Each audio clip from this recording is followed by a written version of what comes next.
Ay, in a relationships ka ba?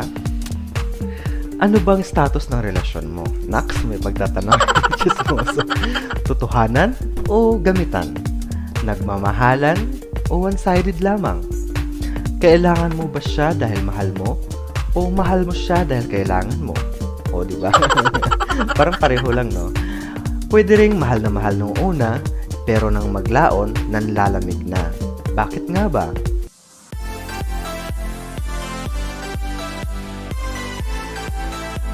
Kahalagahan na malaman ang status ng relasyon o nararamdaman mo. Char! Bakit nga ba mahalaga na alam natin ang status ng relasyon natin? Siyempre, para alam natin kung saan tayo lulugar at makapag-isip tayo ng tama for the sake of our relationship or your relationships. Ito yung mga bagay na dapat pagtuunan o bigyan natin ng pansin. Ang sarili natin, huwag yung buhay ng ibang tao. Huwag po chismosa. Dahil walang yumaman sa chismis at walang relasyon na bumubuti dahil sa chismis. Ganun. Ang tanong, in a relationship ka ba? If yes, mahal mo ba siyang talaga? O mahal ka ba niyang talaga?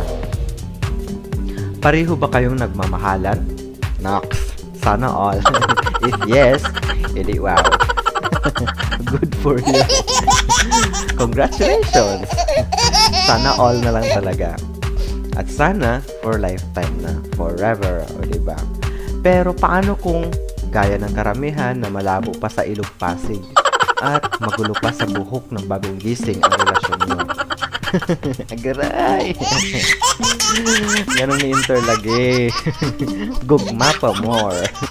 Marami akong kakilala na mala fairy tale ang kanilang relasyon sa umpisa, nang iinggit pa dahil nahanap na raw nila ang kanilang forever. Nung una, napakainit na kanilang relasyon, yung puro sweet and care ang mga words and actions nila sa isa't isa. Nandun pa yung, hindi ko kayang malayo sa'yo. Hindi ko kayang mabuhay nang wala ka. Bitter? Bitter lagi. Diba sobrang init ng relasyon nila? Kaso nga lang, kalimitan sa umpisa lang, diba? Diba yung init, sobrang init pa kasing init sa lava ng Taal. Ang bulkan Mayon. Kung ano mang Mayon yung lava nang gagaling yan. Diba? Pag mag-date, todo pabango. Pag maglakad, todo alalay. Pag matapilok pa nga, dahan-dahan. At pag hindi naman magkasama, kahit hindi mo tinatanong, updated ka na tungkol sa kanya. Kasi walang humpay na chat or text. Mula sa, good morning, hindi talaga I love you, I miss you, diba? Di talaga mawawala yan pagising pa lang, kapag-agad sa cellphone. Tapos, kumain ka na ba? Huwag magpagutom ha, char. Huwag magpagod at huwag magpatuloy ng pawis, char. Bata lang. Pero totoo yan. Agi daw, kaya nilalanggam na sa sobrang tamis. At dahil sa sobrang kilig, nakakalimutan na ang kaibigan. Ganon ang kaibigan ko dati pa. Siya yung isa sa mga kaibigan ko nung college kami. And then after few months, nag-chat sa akin. Nag-video call pa nga umiiyak. Humihingi ng advice. Anong gagawin ko? Nanlalamig na siya sa akin. Nanlalamig na. Malamang may nagpapainit ng iba. Kaya nanlalamig na sa kanya. Char. Yung dating siya wala na. Nag-iba na. Yun ang sabi niya sa akin. So ito na yon.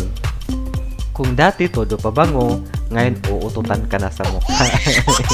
Tapos kung dati pag natapilok, dahan-dahan.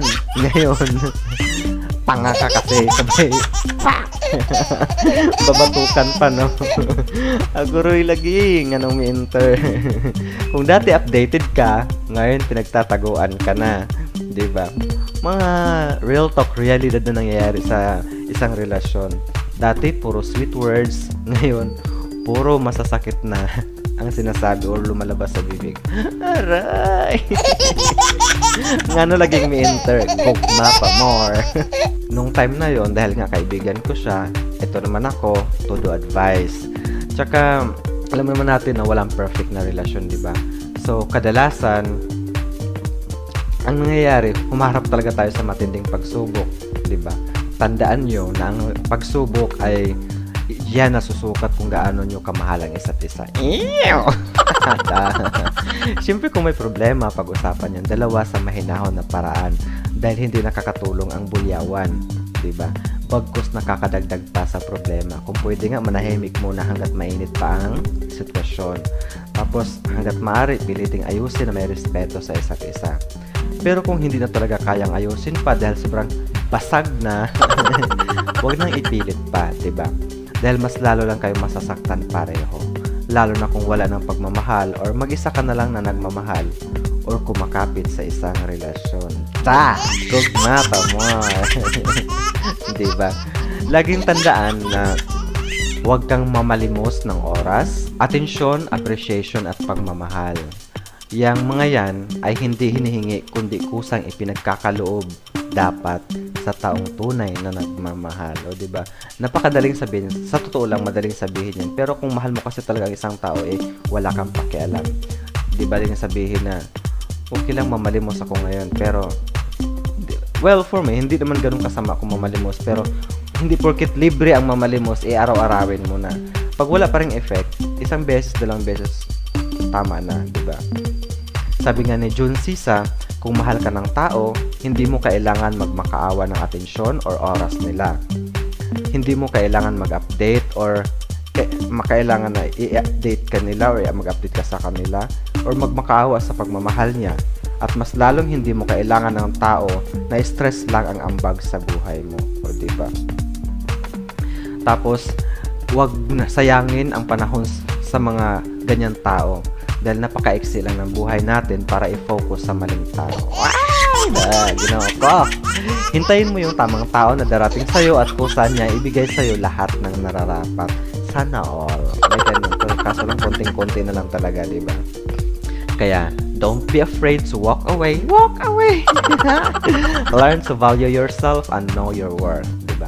Huwag mong, kung sa tingin mo na hindi kanya pinapahalagahan, huwag mong ibaba ng gusto ang sarili mo, diba? Yung tipong martyr na lang, diba? O, diba? Sa pool! Sa pool na sa pool, sa sinabi niya. Huwag kayong mag-alala. Marami tayong sa pool na sa pool, diba? Ang ganda ng sinabi niya. Kaya kung gusto ko yung singer na yun kasi laging may puso. Kaya sa mga advice niya, or pag kumanta siya, may puso. Kaya gustong gusto ko siya. Shout out sa'yo, Jun Sisa. Bago ka magmahal, mahalin mo muna ang sarili mo. Dahil di ka maging magaling magmahal ng iba kung mismo sarili mo ay hindi mo kayang irespeto or mahalin. Char! Sabi nga nila, kung gusto mo ng pagbabago, umpisahan mo sa sarili mo.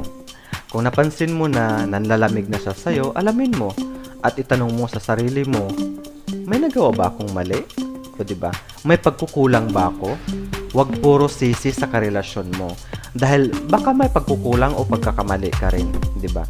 Kung sigurado ka sa sarili mo na wala kang kasalanan at pagkukulang, ibig sabihin, panahon na para kausapin mo ang partner mo at alamin ang tamang hakbang o solusyon.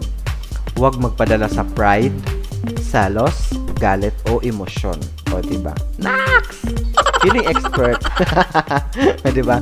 Napakahalaga ang respeto sa sarili dahil yan ang magiging sukatan or basihan at sandalan sa mga panahong tayo'y naguguluhan. O, di ba? Sabi nila, mas maigi nang mawala ang love kaysa respeto. But then, for me, para sa akin magkakambal dapat yan.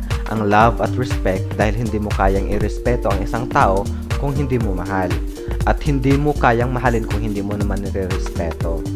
In other words, concerned ka sa nararamdaman niya o maaring mararamdaman ka niya. Kaya nire-respeto mo siya at kaya nire-respeto kanya dahil mahal niyo ang isa't isa or mahal mo siya.